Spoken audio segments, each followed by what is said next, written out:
Hello guys, आज का हमारा क्वेश्चन है। एक सर्किल है जिसकी रेडियस है 15 सेंटीमीटर। एक वृत्त जिसकी रेडियस है 15 सेंटीमीटर रेडियस है। त्रिज्या वाले एक वृत्त की कोई जीवा, जीवा मीन्स कोड, ये जो है, ये जो दो कॉर्नर पर है ये जीवा है। जीवा केंद्र पर, ये जो सेंटर है इस पर 60 डिग्री का, 600 नहीं 60 है, 60 डिग्री का कोण अंतरित करती है। मीन्स यहाँ पर ये जो है 60 डिग्री का एंगल बनाता है।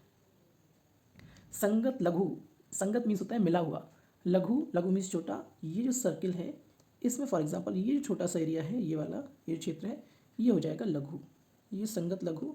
और ये जो है ये हो जाएगा दीर्घ। अब दोनों एक दूसरे से मिले हुए हैं और जीवा के द्वारा मिले हुए हैं, इसलिए जीवा से ये हिस्से लगा हुआ है तो ये इसका संगत, ये इसका संगत, ये संगत जीवा की, ये संगत जीवा की। तो जीवा का छोटा हिस्सा संगत लघु, जीवा के साथ बड़ा हुआ है बड़ा वाला हिस्सा दीर्घ संगत। ये यहाँ पर पॉइंट है। तो यहाँ पर ये कह रहे हैं संगत लघु और दीर्घ वृत्त खंडों के क्षेत्रफल। तो एक ये एरिया है और एक ये वाला भाग है, ये क्षेत्रफल निकालना है, हमको ज्ञात करना है। तो इसके लिए हमारी जो सबसे पहली योजना है वह यह है कि हमको यहाँ पर दिख रहा है कि थीटा 60 डिग्री है और यहाँ पर ओ ए और ये ओ से ए तक एंड ओ बी दोनों रेडियस है, इक्वल होंगी तो कितनी रहेंगी 15 सेंटीमीटर। अब चूंकि हमको पता है कि जो 60 डिग्री एंगल है, जब दोनों साइड्स दोनों की जो लेंथ है वो बराबर है तो बीच की दूरी भी बराबर होगी, क्योंकि एक ही कोण से निकल रही है। तो ये जो दूरी है ये भी बराबर होगी, ऑब्वियस सी बात है, अकॉर्डिंग टू डायग्राम ये हम देख सकते हैं। तो यहाँ पर अगर थीटा 60 है, दोनों साइड्स इक्वल है, मीन्स दैट रेडियस जो है वो जीवा के इक्वल हो जाती है। यहाँ पर त्रिज्या जीवा के बराबर है। और जब ऐसा होता है तो अकॉर्डिंग टू ज्योमेट्री, ज्यामिति के आधार पर, डायग्राम के बेस पर हम कह सकते हैं कि ये यहाँ पर ट्रायंगल ओ ए बी जो है एक इक्विलेटरल ट्रायंगल समबाहु त्रिभुज है।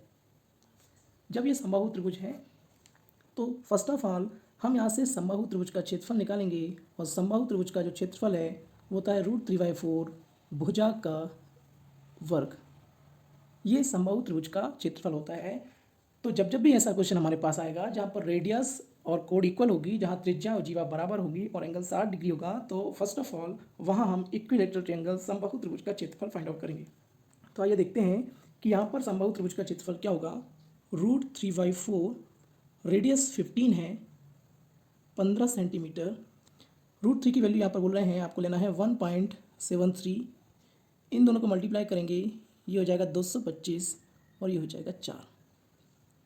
इससे इसको कैंसिल करेंगे, 1.73, 4 5 ज़ा 20, 4 पंजे 20, 2 कैरी आया, 4 6 ज़ा 24, 4 6 24, 1 कैरी आया 0 आ जाएगा और 4 2 ज़ा 8, 4 दूनी 8।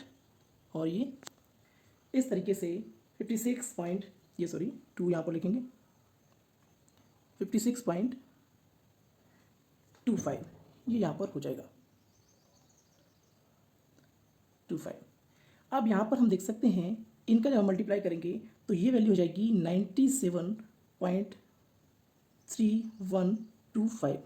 कैलकुलेट कर लेंगे तो यहाँ पर फर्स्ट ऑफ ऑल जो समबाहु त्रिभुज है उसका क्षेत्रफल निकल के आया 97.3125। अब इसके बाद हम नेक्स्ट पॉइंट करेंगे।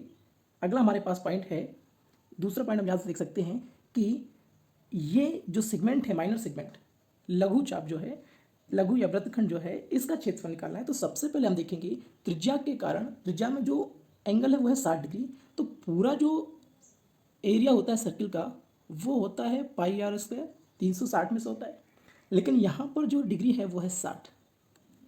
तो त्रिज्या खंड का, इसको हम बोलते हैं त्रिज्या खंड का क्षेत्रफल, मीन्स त्रिज्याओं के द्वारा 60 डिग्री से जितना भाग बना है उसका क्षेत्रफल। तो ये 60 डिग्री से ये जो बना है ये 1/6 भाग बन गया। पाई की वैल्यू लेना है यहाँ पर 3.14, आर की वैल्यू 15 और ये 6। इसको हम सॉल्व करेंगे, त्रिज्या खंड का क्षेत्रफल ये पूरा कैलकुलेट करेंगे तो ये हो जाएगा 117.75, ये कैलकुलेट कर लेना। तो हमने देखा कि इक्विलेटरल ट्रायंगल समबाहु त्रिभुज का क्षेत्रफल था वो आया था 97.3125 और यहाँ पर ये जो पूरा त्रिज्या खंड है इसका क्षेत्रफल है 117.75।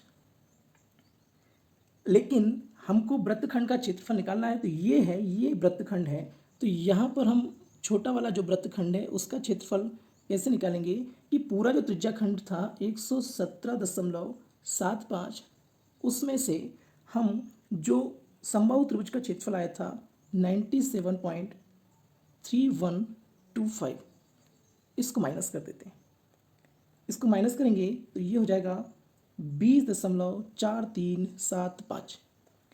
ये आ जाएगा हमारे पास लघु वृत्तखंड का क्षेत्रफल, ये छोटा वाला माइनर सेगमेंट, इसका क्षेत्रफल।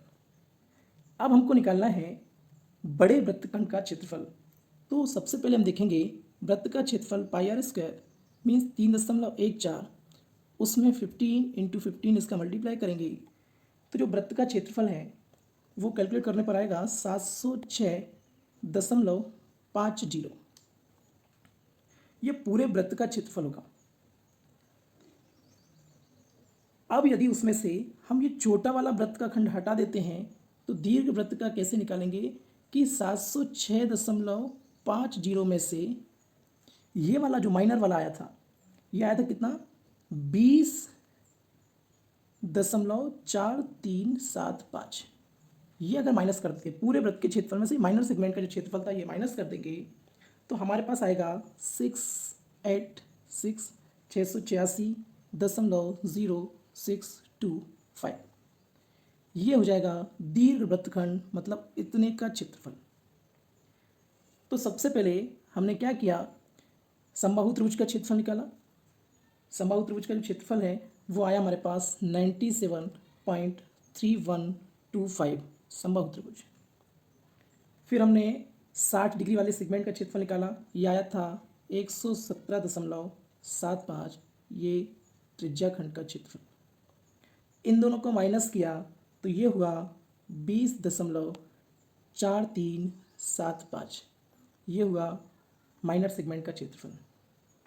फिर वृत्त का क्षेत्रफल निकाला पाई आर स्क्वायर, ये आया 706.50। फिर हमको दीर्घ वृत्तखंड का निकालना था, ये वाला एरिया निकालना था, तो इसके लिए 706 में से हमने ये वाला हिस्सा इन दोनों को माइनस कर दिया तो आया 686.0625। इस तरीके से हमने ये क्षेत्रफल फाइंड आउट किया। ये था बेसिक तरीका। प्रैक्टिस करना, इसके बाद अगले टॉपिक पर फिर मिलते हैं। तब तक के लिए धन्यवाद, नमस्कार।